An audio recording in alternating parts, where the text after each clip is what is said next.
ఎందుకు నేను నెలలుగా విభజించి చెప్తున్నానంటే ఇలాంటి విష సంస్కృతి, ఇలాంటి సంస్కృతి దేనికి సంకేతం? ఈ తెలంగాణ రాష్ట్ర రాజకీయాలలో జరుగుతున్న ఈ సంస్కృతి దేని సంకేతం? ఒకసారి మీరు అందరూ కూడా చూడాలి. October 1, 2024 BRS party working president KTR కారుపై కాంగ్రెస్ కార్యకర్తలు దాడి చేశారు. మూసీ బాధితులను పరామర్శించేందుకు వెళ్తుండగా ఇది చోటు చేసుకుంది. ముషీరాబాద్లో కేటీఆర్ కారును అడ్డుకొని దాడికి పాల్పడడంతో పరిస్థితి అక్కడ ఉధృతంగా మారిన సంఘటన కూడా చూశారు. అంటే తెలంగాణలో జరుగుతున్న ఈ విష సంస్కృతికి సంబంధించి ఏం జరుగుతుందో మీరు ఒక్కసారి ఆలోచించాలి. అంటే బీఆర్ఎస్ పార్టీకి సంబంధించి ఒక ప్రజా సమస్యలు, ఒక పార్టీ వర్కింగ్ ప్రెసిడెంట్ అంటే ప్రజా సమస్యల గురించి పూర్తి స్థాయిలో తాను పోరాటం చేస్తున్న తరుణంలో, బాధితులకు అండగా నిలిసే ప్రయత్నం చేస్తున్న తరుణంలో తనను పూర్తి స్థాయిలో ఎక్కడికెక్కడికి కూడా అడ్డుకొని తన కాన్వాయ్ మీద దాడి చేస్తున్న సంఘటన దేనికి సంకేతం? దాంతోపాటుగా పూర్తి స్థాయిలో కూడా ఇటు క్యాంప్ కార్యాలయంపై ఉన్న హరీష్ రావు ఫ్లెక్స్ని చించేసి నానా హంగామా చేశారు.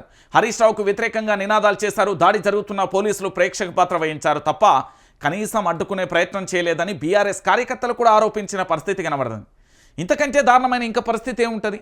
తెలంగాణలో ఒక రాష్ట్రానికి సంబంధించిన మాజీ మంత్రి, ప్రస్తుత ఎమ్మెల్యే క్యాంప్ కార్యాలయం మీదకి వెళ్ళి అక్కడ ఫ్లెక్సీలను చింపేసి హరీష్ రావుకు వ్యతిరేకంగా నినాదాలు చేస్తూ ఉంటే కనీసం పోలీసులు ప్రేక్షక పాత్ర వహించారే తప్ప ఇంకేమీ చేయలేని సంఘటన మనం చూసాం.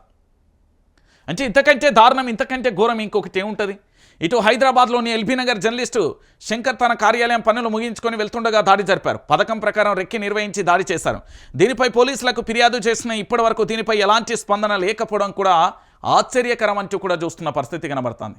ఇటు మరోవైపు జూబ్లీహిల్స్లో తెలంగాణ భవన్పై కాంగ్రెస్ కార్యకర్తలు దాడికి యత్నించారు.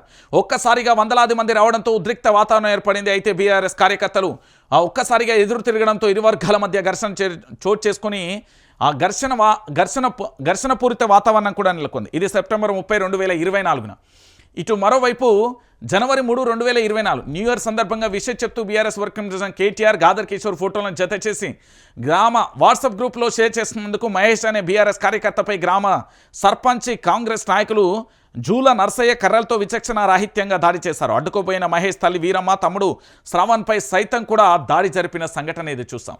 ఇటు మరోవైపు బీఆర్ఎస్ కౌన్సిలర్ పావని ఇంటిపైన కూడా దాడి జరిపారు. కాంగ్రెస్, బీజేపీ, బీఎస్పీ కౌన్సిలర్ల దౌర్జన్యానికి పాల్పడ్డారు. సూర్యాపేటలో అవిశ్వాసం వీగిపోవడంతో అసహనానికి గురయ్యారు. పావని కారును ఇంటిపై కోడిగుడ్లతో దాడి చేశారు. ఈ ఘటనపై మున్సిపల్ చైర్పర్సన్ అన్నపూర్ణ, బీఆర్ఎస్ నాయకులకు గాయాలయ్యంటూ కూడా జనవరి 28, 2024.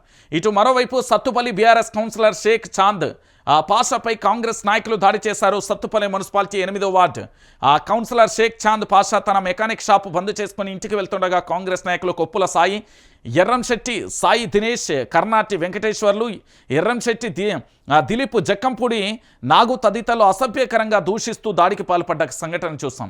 ఇటు మరోవైపు సినీ నటుడు అల్లు అర్జున్ ఇంటిపై కాంగ్రెస్, ఓయూజేఎస్ నేతలు దాడి చేశారు. అక్కడ ఉన్న పూల కుండీలను ధ్వంసం చేసి తీవ్ర ఉద్రిక్త పరిస్థితులను కల్పించారు. ఇది జాతీయ స్థాయిలో చర్చనీయాంశంగా మారింది.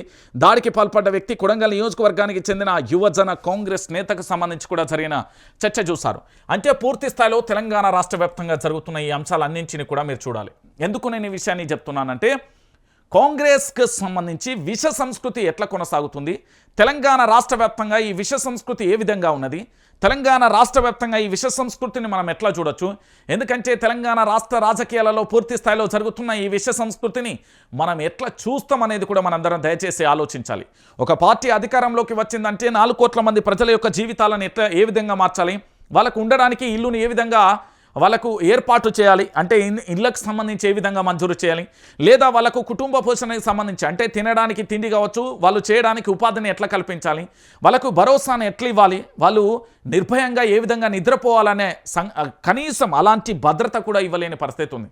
అంటే కాంగ్రెస్ పార్టీ అధికారంలోకి వచ్చిన తర్వాత వాళ్ళ ఇష్టానుసారంగా ఈ దాడులు, ప్రతి దాడులు కొనసాగుతూ ఉంటే ఇది తెలంగాణలో ఇందిరమ్మ రాజ్యం అందామా, రాజీవ్ గాంధీ రాజ్యం అందామా, సోనియా గాంధీ రాజ్యాంగం అందామా, లేకపోతే రాహుల్ గాంధీ రాజ్యాంగం అందామా, లేకపోతే ప్రియాంక గాంధీ రాజ్యాంగం అందామా, లేకపోతే యనుమల రేవంత్ రెడ్డి గారి రాజ్యాంగం అందామా, ఏమన్నాం ఒకసారి మీరు అందరూ కూడా ఆలోచించాలి.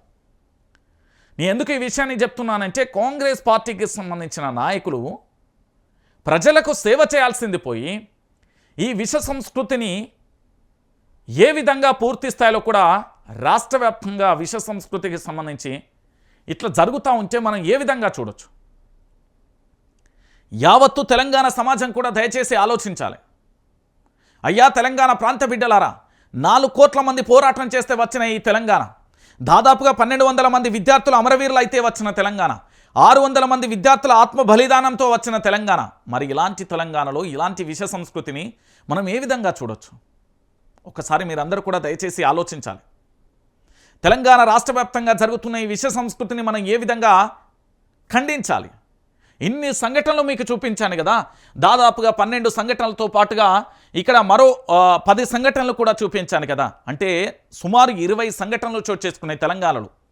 అంటే ఈ దాడులు, ప్రతి దాడులు దేనికి సంస్కృతి? పాలిటిక్స్ సంబంధించి డైవర్షన్ చేయాలనుకుంటే, లేదా మేము సంక్షేమ పథకాలను అందించలేకపోతున్నాం, మేము మేనిఫెస్టోలో ఇచ్చిన అంశాలను అమలు చేయలేకపోతున్నామంటే ఒక పద్ధతి ఉంటుంది. కానీ టాపిక్ కేర్ ఆఫ్ అడ్రస్గా మారిన ఇలాంటి అంశాలను మనం ఏ విధంగా చూసాం? తెలంగాణ ప్రాంత బిడ్డలందరూ కూడా దయచేసి ఆలోచించాలి. ఇలాంటి విష సంస్కృతితోని తెలంగాణ ప్రాంత బిడ్డలకు ఏం సంకేతం ఇద్దామనుకుంటున్నారు?